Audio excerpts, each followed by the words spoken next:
Μπράβο στον κύριο Δένδια, παιδιά, όταν είμαστε έτοιμοι θα το παίξουμε. Ο οποίος έβαλε στη θέση του. Το έχουμε. Πριν πάμε σε εφημερίδες, λοιπόν, έβαλε στη θέση του με διπλωματικό, αυστηρό, καθαρό τρόπο στο Όσλο. Σηκώθηκε ο Τούρκος πρέσβης και έβαλε πάλι το καζουσμπέλι, τις προκλήσεις της Άγκυρας, την απειλή πολέμου κτλ. Ο Δένδιας του απάντησε με έναν τρόπο αντίστοιχο με αυτόν που είχε απευθυνθεί στον Τσαβούσογλου. Μπράβο του, λοιπόν. Σωστός. Ευγενής, αλλά... Κερκυραίος, γι' αυτό. Για πάμε. I said it before, for being here today. Of course, there's no question. So directly, it was another statement. But in a way, Ambassador, I would also like to thank you for verifying exactly what I said. Because in the essence, if you allow me to repeat, you said that it's legitimate for Turkey to issue a casus belli against us, a threat of war.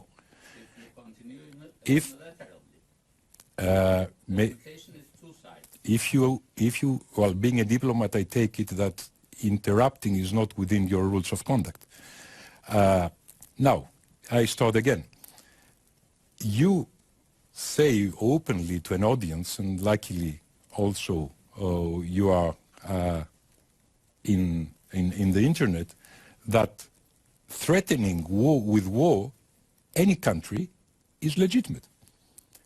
But if I remember well from what I was taught in university, but also if I remember well, you have subscribed to the United Nations Charter.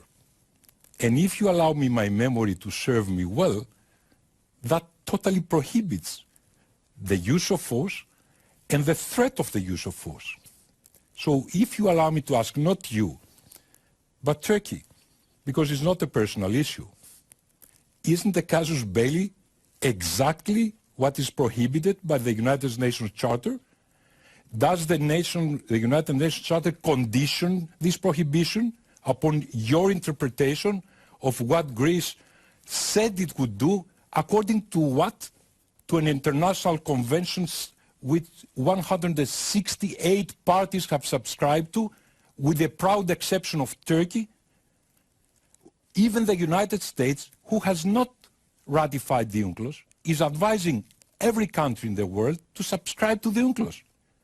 And here comes Turkey, which says, because I didn't subscribe to the UNCLOS, you are not allowed to implement UNCLOS, and if you do implement UNCLOS, it's a threat of war against you, and that's that, because that's what I want. Is that a reasonable conduct of doing things in the 21st century? Is that really an invitation to a dialogue, or is a pure threat? And I could use much harder words than a pure threat. So, the truth is that the difference between Greece and Turkey are solvable under one precondition, that Turkey comes to the 21st century. If Turkey stays in the 19th century, if Turkey stays in the way that Suleiman the Magnificent was conducting affairs, by having the armadas around the Mediterranean, then this is a no-go. It's a no-go. But in my humble opinion, there is the possibility that Turkey will change its ways and its understanding, because I deeply believe that this is to the benefit of the Turkish society. And if I'm allowed to repeat myself, there is a huge dynamic that would exist if this issue has been resolved. And by the way, last remark, the ambassador said that the Turkish-Libyan memorandum was a reaction to something. What was that something was not revealed to us. But again, the question is, how can any illegitimate reaction could be acceptable? I mean, is the real answer to that would have been, no, you're wrong. The Turkish-Libyan memorandum is a legal agreement. I heard that it's a reaction to something, but yet again, nobody on this earth can defend this agreement on legal grounds. the legal point is exactly the same as if Turkey has delimited with Singapore. Or, by the way, with Brazil, or with Patagonia or whatever. How can that stand in today's world?